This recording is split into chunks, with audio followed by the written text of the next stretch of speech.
6 గ్యారెంటీల ప్రస్తావన గాని దానికి అవసరమైన నిధులు కేటాయింపు చేయలేకపోయారు. కాగితాల మీద అంకెల మీద తప్ప ప్రజల కష్టాలు తీర్చడంలో గాని 6 గ్యారెంటీల అమలు విషయంలో ఈ ప్రభుత్వానికి చిత్తశుద్ధి లేదని మరొకసారి స్పష్టంగా అర్థమైపోయింది. ముఖ్యంగా బీసీ, ఎస్సీ, ఎస్టీ, మైనారిటీ డిక్లరేషన్లు కేవలం ఓట్ల కోసమే తప్ప ఆ వర్గాల బాగు కోసం కాదని ఈ బడ్జెట్ నిరూపించింది. గత బడ్జెట్ లో పథకాలు పెట్టి నిధులు ఖర్చు చేయని పథకాలకు తిరిగి మళ్ళీ ఇది ఈ బడ్జెట్ లో కూడా అవే పథకాలు, అదే నామస్మరణ, అదే కేటాయింపు. ఎట్లా నమ్మాలి? పోయిన బడ్జెట్ లో రాజీవ్ యువ వికాసానికి 6,000 కోట్లు పెట్టామన్నారు, 6 పైసలు కూడా ఖర్చు పెట్టలేదు. మళ్ళీ ఈ బడ్జెట్ ప్రసంగంలో మళ్ళీ అదే రాజీవ్ యువ వికాసం పథకం గురించి ఏదో గొప్పగా చెప్పారు. పోయిన బడ్జెట్ లో చెప్పారు, బల్లెలు కొట్టారు, 6 పైసలు ఖర్చు పెట్టలే. తిరిగి మళ్ళీ అదే పాట పాడింది ఈ బడ్జెట్ లో. అట్లా ఇందిరమ్మ ఆత్మీయ భరోసా 24-25 బడ్జెట్ లో పెట్టిండ్రు, 25-26 బడ్జెట్ లో పెట్టిండ్రు, ₹1 ఇవ్వలేదు, 1 పైసా కూలీలకు అందలేదు. మళ్ళీ ఈ బడ్జెట్ లో అదే చదివిండు బట్టి. అంటే నీ బడ్జెట్ కో శాంటిటీ లేదు. బడ్జెట్ అనేది కేవలం అంకెలు, మాటల గారడిగా మార్చింది తప్ప మీ కేటాయింపుల ఖర్చు విషయంలో, ప్రజలకు పథకాలు అందించడంలో చిత్తశుద్ధి లేదు అని అర్థమైతా ఉంది. అది ఆత్మీయ భరోసా అయినా, రాజీవ్ యువ వికాసం అయినా. ఆ రాజీవ్ గాంధీ పేరు పెట్టి ఆయన ఆత్మ క్షోభించే విధంగా చేసిండ్రు, ₹1 ఖర్చు పెట్టలేదు రాజీవ్ యువ వికాసం. ఇందిరమ్మ పేరు పెట్టి ఇందిరమ్మ ఆత్మ క్షోభించే విధంగా ఇందిరమ్మ ఆత్మీయ భరోసా కూడా పైసా అందించలేదు. అంటే కనీసం మీ నాయకులని చెప్పుకునే మీ ఇందిరమ్మ పేరు మీద పెట్టిన పథకం, మీ రాజీవ్ యువ వికాసం అని రాజీవ్ గాంధీ గారి మీద పెట్టిన పథకానికే ₹1 ఇయ్యలేదు, ₹1 ఖర్చు పెట్టలేదంటే మీదంతా కూడా బట్టి బడ్జెట్, బడా జూటా బడ్జెట్, బట్టి బడ్జెట్, బోగస్ బడ్జెట్ అనేటువంటిది చాలా స్పష్టంగా అర్థమైతా ఉంది. అసెంబ్లీ ఎన్నికల టైంలోనేమో అభయహస్తం, ఇవాళ 3వ బడ్జెట్ చూసిన తర్వాత అది అభయహస్తం కాదు, రిక్తహస్తం అని అర్థమైపోయింది. తెలంగాణను, హైదరాబాద్ ను 3 ముక్కలు చేయడం తప్ప ఈ బడ్జెట్ లో విజన్ లేదు. బడ్జెట్ లో చూస్తే ఆ క్యూర్ ఆ 3 ముక్కలాట తప్ప బడ్జెట్ లో ఎక్కడ కూడా విజన్ కనబడలేదు. మాకు ఓటు వేసిన ప్రజలకు వెన్నుపోట్లు వచ్చారు. ఇవాళ బడ్జెట్ చూస్తే మహిళలకు 2,500 ఇస్తామన్నారు, మొండి చెయ్యి. వృద్ధులకు 4,000 పెన్షన్ ఇస్తామన్నారు, మొండి చెయ్యి. ఉద్యోగస్తుల పాత బకాయిలు ఇచ్చే విషయంలో, పీఆర్సీ, డిఏ విషయంలో ఉద్యోగస్తులకు మొండి చేయి. రిటైర్డ్ ఉద్యోగుల బకాయింపుల చెల్లింపు విషయంలో ఏదైనా చెప్తారేమో, ఊరట కలిగిస్తారేమో అంటే మొండి చేయి. ఉపాధ్యాయులకు మొండి చేయి. ఆర్టీసీ డేట్ ఏమైనా పెట్టి వాళ్ళని ప్రభుత్వ ఉద్యోగులు గుర్తిస్తారేమో అంటే ఆర్టీసీ కార్మికులకు మొండి చేయి. సింగరేణి కార్మికులకు మొండి చేయి. చేనేత కార్మికులకు మొండి చేయి. గౌడన్నలకు మొండి చేయి. యాదవ సోదరులకు 2వ దశ గొడ్లు ఇస్తారేమో అంటే మొండి చెయ్యి. మా ముదిరాజులను బీసీఏలో చేరుస్తారేమో, వాళ్ళకి ఏమైనా సంక్షేమ పథకాలు పెడతారేమో అంటే మొండి చెయ్యి. మొత్తంగా బీసీ సమాజానికి మొండి చెయ్యి. బీసీ సప్లైన్ పెట్టడం, ఏటా 20,000 కోట్లు పెట్టమన్నారు. ఇవాళ 3వ బడ్జెట్ అయిపోయిన తర్వాత కూడా బీసీలకు సప్లైన్ పెట్టింది లేదు, బీసీలకు మొండి చేయి చూపించారు. ఎస్సీ ఎస్టీలకు మొండి చేయి. అగ్రవర్ణ పేదలకు, బ్రాహ్మణులకు, వైశ్యులకు మొండి చేయి. మైనార్టీలకు మొండి చేయి. ఇవాళ ఆశా, అంగన్వాడీ వర్కర్లకు, చిరు ఉద్యోగులకు మొండి చేయి. మైనార్టీలకు మొండి చేయి. మైనార్టీలకు సప్లైన్ అమలు చేస్తాం అని చెప్పారు, కానీ ఇలా మైనార్టీలకు కూడా ఈ బడ్జెట్ లో మొండి చేయి చూపించారు. ఈ బడ్జెట్ లో సకల జనులకు దక్కింది గుండు సున్నా తప్ప ఏమీ లేదంతా అంకెల గారిడి, మాటల గారిడి తప్ప వీళ్ళ బడ్జెట్ లో పేదల పట్ల నిజాయితీ లేదు, చిత్తశుద్ధి లేదు అనేటువంటిది అర్థమవుతా ఉంది. అప్పు మాత్రం దండిగా చేసిండ్రు. 3 ఏళ్లు నిండక ముందే 3.5 లక్షల కోట్ల అప్పు చేశామని చెప్పి వాళ్ళ లెక్కలు చెప్తా ఉన్నాయి. మరి 3.5 లక్షల కోట్ల అప్పులు చేసి ఏమైనా కట్టిండ్రా? బీఆర్ఎస్ పార్టీ ఓ సెక్రటరియట్ కట్టింది, ఓ అంబేద్కర్ కట్టింది, ఓ కాళేశ్వరం కట్టింది, ఓ మిషన్ భగీరథ కట్టింది, చెక్ డ్యాములు కట్టింది, చెరువులు కట్టింది. బీఆర్ఎస్ ఎన్నో ఆస్తుల కల్పన చేసింది.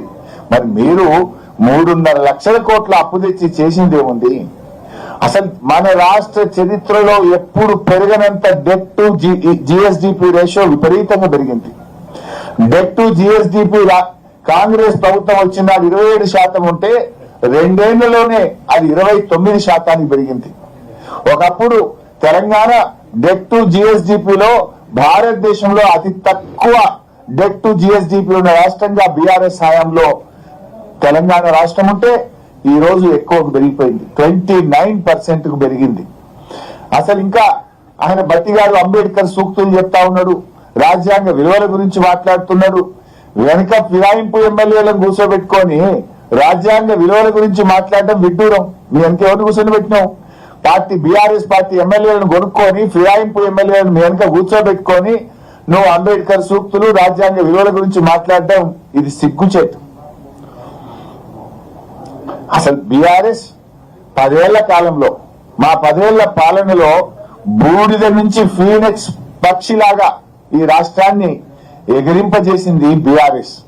కానీ మీరు ఆ ఫీనిక్స్ పక్షిని బూడిద చేసిన పాపం ఈ 2 ఏళ్ల కాంగ్రెస్ పాలనది. అసలు మీరు ఒక్కటన్నా ఉండదా? స్కాములు తప్ప స్కీములు ఉన్నాయా మీ గవర్నమెంట్ లా? మేడారం గురించి ఏదో గొప్పగా చెప్పిండ్రు. మేడారం టెండర్లలో ఏం జరిగిందో మేం చెప్పలే, మీ కేబినెట్ మంత్రి గారి కుమార్తెనే చెప్పింది. ఆ టెండర్ మాకు దక్కిందని కోపంతో టెండర్ ను రద్దు చేశారు. ఆ టెండర్ ను ఆర్ఎండ్బి శాఖకిచ్చి పొంగిలేటి గారు దక్కించుకున్నారు అని మీ కేబినెట్ మంత్రి బిడ్డే చెప్పింది కదా. మేడారం గురించి ఏమో చెప్తుండ్రు, నాసి రకం పనులతో 4 రోజులకే మేడారం పనులు నేలపాలైనాయి. మేడారం పనుల మీద స్కామ్ జరిగింది. టెండర్ల మీద ఉన్న ప్రేమ మీకు పనుల మీద లేకుండా పోయింది. ఇలా గురుకులాల్లో తిండి పెట్టే దిక్కులేదు కానీ ఈయనేదో అంతర్జాతీయ ప్రమాణాలు ఆ స్కూల్ పెడతా ఈ స్కూల్ పెడతా అని మాట్లాడుతుండ్రు. మీ పాలనలో 160 మంది పసిపిల్లలు గురుకుల పిల్లలు ఇవాళ చనిపోయినటువంటి పరిస్థితి. తిండి సరిగా పెట్టక పిల్లలు బుక్కులు పెట్టి చదువుకోవాల్సిన పిల్లలు రోడ్ల మీదకి వచ్చి ధర్నాలు చేస్తున్నటువంటి పరిస్థితి. గురుకుల పిల్లలకు కడుపు నిండి అన్నం పెట్టలేని నువ్వు ఇవాళ ఇంటర్నేషనల్ స్కూళ్లు నేను విద్యను ఉద్ధరించిన అని చెప్పి ఇవాళ బడ్జెట్ లో చెప్పేటట్టు ప్రయత్నం చేసిండ్రు. సరిగా పెట్టుబడులు అయితే మళ్ళీ గవే కట్టుకథలు. పెట్టుబడుల విషయంలో అన్ని అంకెలు తప్ప వైట్ పేపర్ రిలీజ్ చేయడానికి ఇప్పటికీ చాలా సార్లు అడిగినాం. ఏ కంపెనీ పెట్టింది, ఎక్కడ పెట్టింది, ఎన్ని ఉద్యోగాలు వచ్చినాయి, ఒక వైట్ పేపర్ రిలీజ్ చేయమని బీఆర్ఎస్ అడిగింది. ఇప్పటిదాకా వైట్ పేపర్ రిలీజ్ చేయలేదు. కేవలం అవే కట్టుకథలు పెట్టుబడుల విషయంలో ఇవాళ బడ్జెట్ ప్రసంగంలో చెప్పారు. మేమేదో విదేశాలకు పోయినాం, పెట్టుబడులు తేవడానికి పోయినాం అంటుంటారు. వీళ్ళు విదేశాలకు వెళ్ళింది పెట్టుబడులు తేవడానికి కాదు, వీళ్ళ అక్రమ సంపాదన విదేశాల్లో పెట్టడానికి విదేశీ పర్యటనలు చేస్తున్నారు తప్ప విదేశాలకు పోయి వీళ్ళు పెట్టుబడులు తెచ్చింది అయితే ఏమీ లేదు. ఇంకా ముఖ్యమైన విషయం, ఒక మాట అన్నారు, తెలంగాణ అభివృద్ధి రేటు అంటే మన జిఎస్డిపి దేశ సగటు కన్నా అధికంగా ఉంది అని గట్టి గారు తన ప్రసంగంలో చెప్పారు. Telangana growth rate is more than the countries growth rate. మరి రేవంత్ రెడ్డి ఏమంటుండే, రాష్ట్రం దివాలా తీసింది, రాష్ట్రం దివాలా తీసింది. బట్టేమో దేశం కంటే మన రాష్ట్రం అగ్రగామిగా ఉండి మన వృద్ధి రేటు బాగుంది అంటాడు. ముఖ్యమంత్రి ఏమో రాష్ట్రం దివాలా తీసింది అంటాడు. ఎవరి మాట కరెక్టు? మరి దేశ సగటు కంటే మన రాష్ట్ర వృద్ధి రేటు బాగుంటే 6 గ్యారెంటీలు ఎందుకు ఎగ్గొడుతున్నారు? 100 రోజుల్లో అమలు చేస్తామన్న 6 గ్యారెంటీలు ఇప్పటిదాకా ఎందుకు అమలు చేస్తలేరు? 3 సార్లు రైతు బంధు ఎందుకు ఎగ్గొట్టారు? 3 సార్లు రైతు బంధు ఎగ్గొట్టినందుకు ముఖ్యమంత్రి ముక్కు నేలకు రాసి రైతాంగానికి క్షమాపణ చెప్పాలని చెప్పి మేము డిమాండ్ చేస్తా ఉన్నాం. నేను అనుకున్నా మేము 3 సార్లు రైతు బంధు ఎగ్గొట్టాము, క్షమాపణ చెప్తారేమో బడ్జెట్ స్పీచ్ లో, ఒప్పుకుంటారేమో అని మేము ఆశించినాం. కానీ అదే బుకాయింపు. ఇవాళ 6 గ్యారెంటీల విషయంలో పోయిన బడ్జెట్ లో 6 గ్యారెంటీలకు 56,083 కోట్లు పెట్టారు. ఈ బడ్జెట్ లో తగ్గించారు. ఈ బడ్జెట్ లో 50,712 కోట్లు పెట్టారు. మేము అనుకున్నాం 6 గ్యారెంటీలు మహిళలకు 2,500 ఇస్తారేమో, ఈసారి బడ్జెట్ పెంచుతారేమో 6 గ్యారెంటీలకు అనుకున్నాం. వృద్ధులకు 4,000 పెన్షన్ ఇస్తారేమో, బడ్జెట్ పెంచుతారేమో అనుకున్నాం. కానీ కోత పెట్టిండ్రు. 56,000 50,000 చేసిండ్రు. 6,000 కోత పెట్టింది. అంటే ఉన్న ఇచ్చిన స్కీములు కూడా బంద్ అవుతాయా? ఇందులో కూడా కోత పెట్టారా? 6 గ్యారెంటీలు అమలు విషయంలో మీరు బడ్జెట్ పెంచుతారా దించుతారా? దీన్ని ఎట్లా అర్థం చేసుకోవాలి ఈరోజు? అదేవిధంగా తలసరి ఆదాయం ఇవాళ బడ్జెట్ లో చెప్పారు, దేశం కంటే తెలంగాణ తలసరి ఆదాయం 1.9% ఎక్కువగా ఉంది అన్నారు. నిజానికి బీఆర్ఎస్ హయాంలో చూస్తే తలసరి ఆదాయం ఇంకా చాలా ఎక్కువ ఉండేది. బీఆర్ఎస్ 10 ఏళ్ల పాలనలో average growth rate of per capital income is 12.1%. BRS హయాంలో 9.5 ఏళ్లలో తలసరి ఆదాయం యొక్క యావరేజ్ 12.1%. కాంగ్రెస్ పాలనలో తలసరి ఆదాయం ఎంత? 10.2%. ఎందుకు తగ్గింది? ఇది మీ పరిపాలన వైఫల్యం, ఇది మీ చేతగానితనం, మీ స్కాముల వల్ల, మీ అక్రమ అవినీతి సంపాదన మీద మీ దృష్టి పెట్టి పాలన గాడి తప్పడం వల్ల ఈ రాష్ట్రం యొక్క తలసరి ఆదాయం తగ్గింది.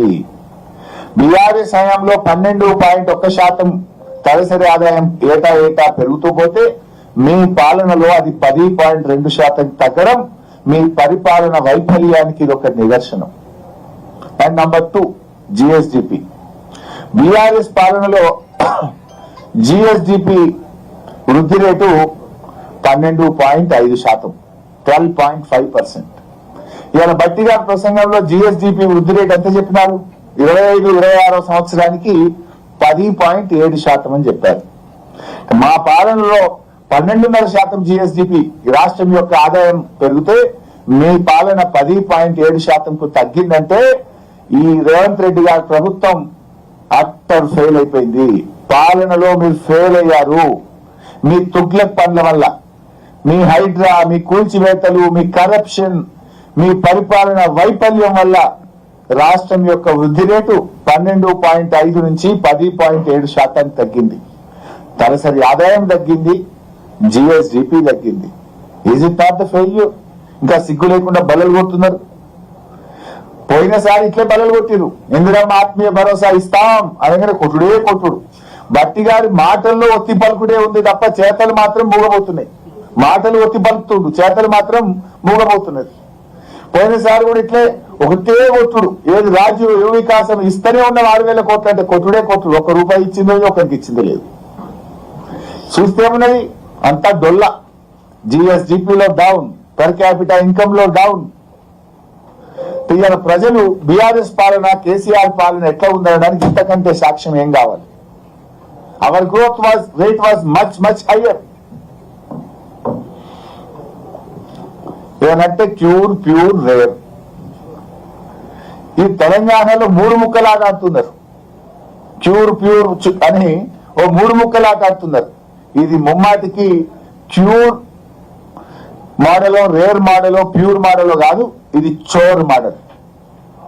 భూములు కొల్లగొట్టే గోల్మాల్ మోడల్. చోర్ మోడల్, గోల్మాల్ మోడల్. అసలు 6 గ్యారెంట్ల గురించి ఒక ముక్క లేదు. ఆ 3 ముక్కలాట గురించే చెప్పారు ప్రజలు. రాష్ట్ర ప్రజలు మేమందరము 6 గ్యారెంటీల గురించి చెప్తామో ఎదురు చూసినాం. కానీ 3 ముక్కలాట గురించే ముచ్చటంతా. నిన్న సీఎం మాట్లాడినా, ఇవాళ డిప్యూటీ సీఎం మాట్లాడినా 3 ముక్కలాట మీదనే ప్రేమ, భూముల మీదనే ప్రేమ తప్ప ప్రజల మీద లేదు, 6 గ్యారెంటీల మీద లేదు. తెలంగాణను 3 ముక్కలు చేసిండ్రు, హైదరాబాద్ ను 3 ముక్కలు చేసిండ్రు. ఈ జిహెచ్ఎంసీ అని ఒకటి, మేడ్చల్ అని ఒకటి, సైబరాబాద్ అని ఒకటి, దీన్నో 3 ముక్కలు చేసిండ్రు, దాన్నో 3 ముక్కలు చేసిండ్రు. కూల్చడం మీద ఉన్న ప్రేమ, 3 ముక్కలు చేయడం మీద ఉన్న ప్రేమ వీళ్ళకి నిర్మాణాల మీద లేదు, ప్రజల మీద లేదు. ఒక రకంగా వీళ్ళ చేతగాంతనాన్ని ఒప్పుకున్నారు వాళ్ళు. ఇవాళ ఫెయిల్ అనేటువంటిది ఇలా వాళ్ళ బడ్జెట్ తోనే స్పష్టంగా తెలిపోయింది. పర్ క్యాపిటాలో, జిఎస్డిపిలో, పథకాల అమలులో, 6 గ్యారెంటీల కేటాయింపులతో ఇవాళ వాళ్ళ ఫెయిల్యూర్ ను వాళ్ళే ఒప్పుకున్నారు. పారిశ్రామికవేత్తల తలకు తుపాకులు పెట్టి అక్రమ వసూళ్లకు పాల్పడితే పారిశ్రామికవేత్తలు తెలంగాణ వైపు వస్తారా? మీ పారిశ్రామిక policy is a failure model. మీ వసూళ్లను చూసి టీజీఐసి భూముల కేటాయింపుల్లో అక్రమాలు జరుగుతున్నాయి. పారిశ్రామికవేత్తలకు తుపాకులు పెట్టి చందాలు వసూలు చేస్తున్నారు. ఇవాళ కాంగ్రెస్ ను నమ్మిన పాపానికి ఇది ఇండస్ట్రియల్ హబ్ కాదు, కరప్షన్ హబ్ గా మారిపోయింది. ఇది పారిశ్రామిక హబ్ కాదు, కరప్షన్ హబ్ గా మారిపోయినటువంటి పరిస్థితి. మొన్న సీఎం 10 అబద్ధాలు చెప్పిండు, 6 గ్యారెంటీలు అమలు చేసినామని నిన్న మొన్న అసెంబ్లీలో 6 గ్యారెంటీలు అమలు చేసేసిన అంటాడు. 6 గ్యారెంటీల్లో మొదటి హామీ మహిళలకు 2500 అమలు కాలే. 6 గ్యారెంటీల్లో చివరి హామీ వృద్ధులకు 4000 పెన్షన్ అమలు కాలే. మధ్యలో కూడా ఏది కాలే. ఎంత అసెంబ్లీ సాక్షిగా మొన్న రేవంత్ రెడ్డి పచ్చి అబద్దాలు 6 గ్యారెంటీలు అమలు చేసామని మాట్లాడిండు. ఇవాళ డిప్యూటీ సీఎం ఫైనాన్స్ మినిస్టర్ నోటి మాట కూడా అన్ని అసత్యాలు అబద్దాలు. 30,000 ఎకరాల్లో ఫ్యూచర్ సిటీ ఏర్పాటు చేసినామంటాడు. ఉన్నాయా 30,000? బీఆర్ఎస్ సేకరించిన ఫార్మా సిటీ 13,000 ఎకరాలే తప్ప 30,000 ఎకరాలు ఉన్నదాగా ఏర్పాటు చేసినాం. ఇంకా అది ఎప్పుడు అంటే అసెంబ్లీ వేదికగా ఇంత పచ్చి అబద్దాలు మాట్లాడేటువంటి ప్రభుత్వం బహుశా భారతదేశంలో ఎక్కడ లేదు. ఉమ్మడి రాష్ట్రంలో కూడా ఇంత పచ్చి అబద్దాలు ఎవరు చెప్పలే. 2 లక్షల ఉద్యోగాలకు పాతరేసిండ్రు. జాబ్ క్యాలెండర్ గురించి ఏమైనా చెప్తారేమో అంటే సప్పులు లేదు. బీఆర్ఎస్ హయాంలో నింపిన 67,000 ఉద్యోగాల గురించి మళ్ళీ వాళ్ళే వేసుకున్నారు. మేము ఆ రోజు 1,67,000 ఉద్యోగాలు మేము ఇచ్చాం. ఈ 67,000లో కూడా 55,000 ఉద్యోగాలు బీఆర్ఎస్ హయాంలోనే నోటిఫికేషన్ ఇచ్చి పరీక్షలు పెట్టి ఫలితాలు ఇచ్చినాయి. ఆ ఒక అబద్ధాన్ని 100 సార్లు చెప్పి నిజం చెప్పేసే ప్రయత్నం చేస్తున్నారు. ప్రజావాణి గురించి ఏదో గొప్పలు చెప్పిండ్రు. మీ మేనిఫెస్టోలో ఏం చెప్పిండ్రు? ముఖ్యమంత్రి ప్రతిరోజు ప్రజల్ని కలుస్తాడు అన్నారు. ఒక్కనాడన్నా కలిసిండు రేవంత్ రెడ్డి? ఇంకా దాని గురించి ప్రజావాణిలో ఏదో మేము చేస్తున్నాం. అసలు ముఖ్యమంత్రి ప్రజలకు కాదు మీ ఎమ్మెల్యేలకి అందుబాటులో ఉంటలేడు. ఇక ఫ్రీ బస్సు పథకం కూడా గొప్పలు చెప్తా ఉన్నారు. మరి నేను అంటున్నా ఆర్టీసీలో మీరు ఏం చెప్పారు? 9,000 కోట్లు చెప్పిండ్రు. 9,222 కోట్లు మహిళలకు ఆదా అయింది అన్నారు. సంతోషం.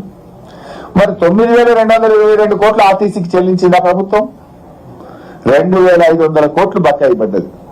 అందుకే ఆర్టీసీ అప్పుల ఊబిలోకి పోయింది. మీరు నిజంగా 9,222 కోట్లు ఇచ్చుంటే గత 2 సంవత్సరాల్లో ఆర్టీసీ 3,000 కోట్ల కొత్త అప్పులు ఎందుకు చేసింది? ఆర్టీసీ లాభాల్లోకి పోతే కొత్త అప్పులు ఎందుకు చేసిందో సమాధానం చెప్పండి. ఆర్టీసీ లాభాల్లో ఉంటే కార్మికులకు పెన్షన్ బకాయిలు ఎందుకు ఇస్తలేరు? వాళ్లకు జీతాలు పీఆర్సీ ఎందుకు అమలు చేస్తలేరు? వాళ్ళని ఎందుకు ప్రభుత్వ ఉద్యోగులుగా గుర్తిస్తలేరు? అంటే అంతా బోగస్. ఆర్టీసీని అప్రమయం చేస్తున్నారు. ఆర్టీసీ కార్మికులను రోడ్ల పాలు చేస్తున్నారు.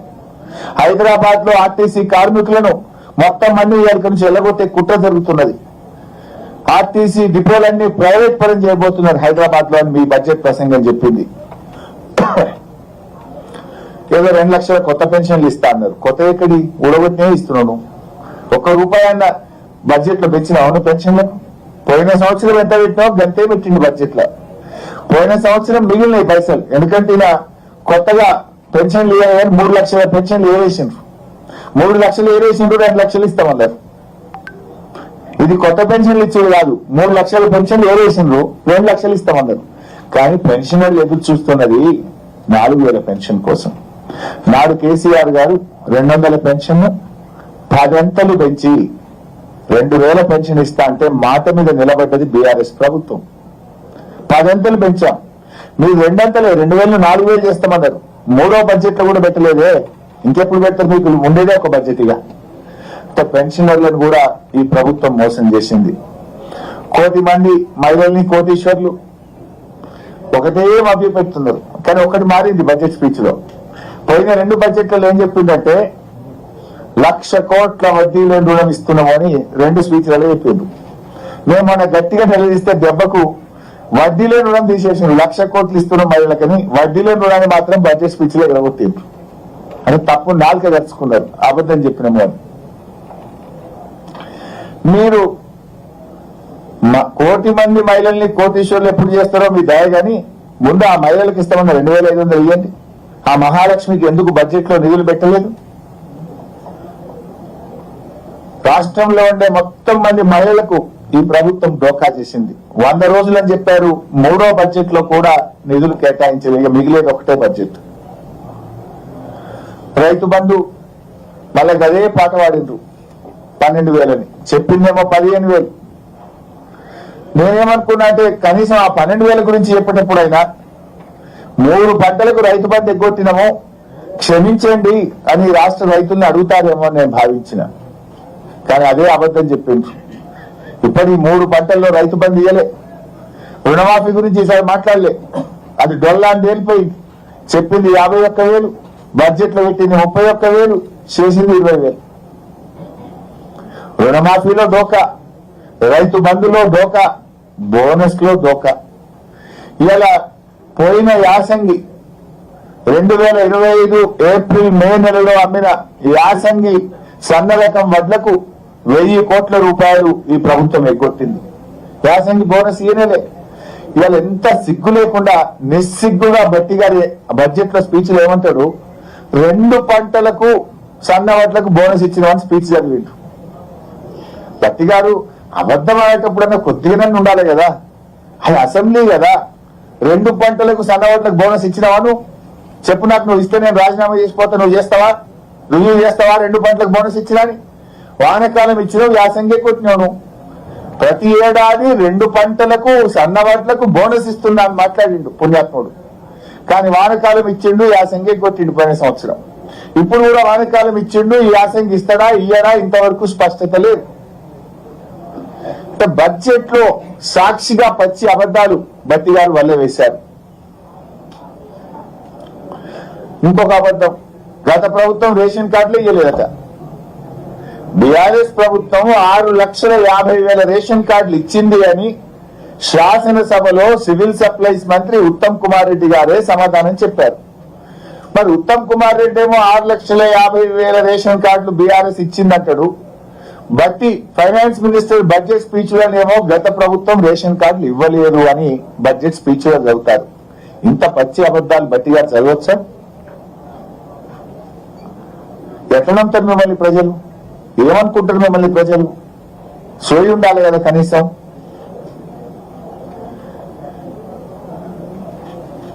ఇవాళ కరెంట్ విషయంలో వీళ్ళకి current తెచ్చిరట.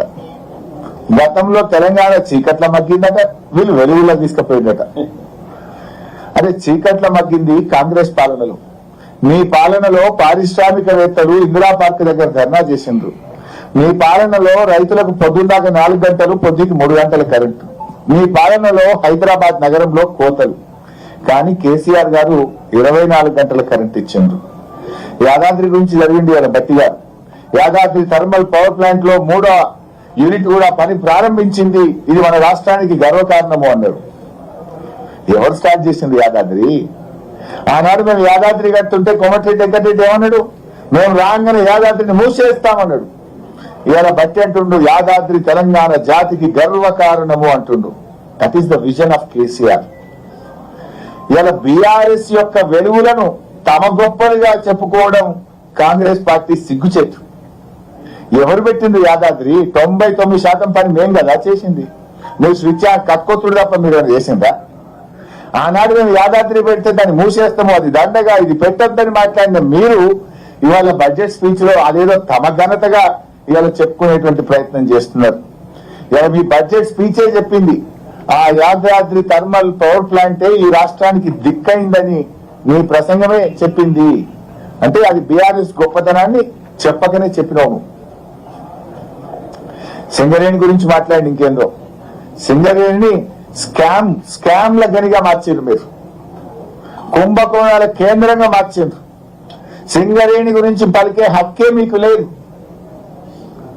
Bogus production, bogus income tax కట్టిండ్రు, బోగస్ బోనస్లు ఇచ్చి ఇవాళ సింగరేణి కొలాప్స్ అయ్యేటువంటి పరిస్థితి తెచ్చిండ్రు మీరు. కేసీఆర్ గారు నిర్మించిన వ్యవస్థను నడపడం కూడా మీకు చేతనైతలేదు. అరే ఇరిగేషన్ లో కూడా బోగసే. మొదటి బడ్జెట్ లో 6 ప్రాజెక్టులు పూర్తి చేస్తాం, 6 లక్షల ఎకరాలకు నీళ్లు ఇస్తామన్నారు.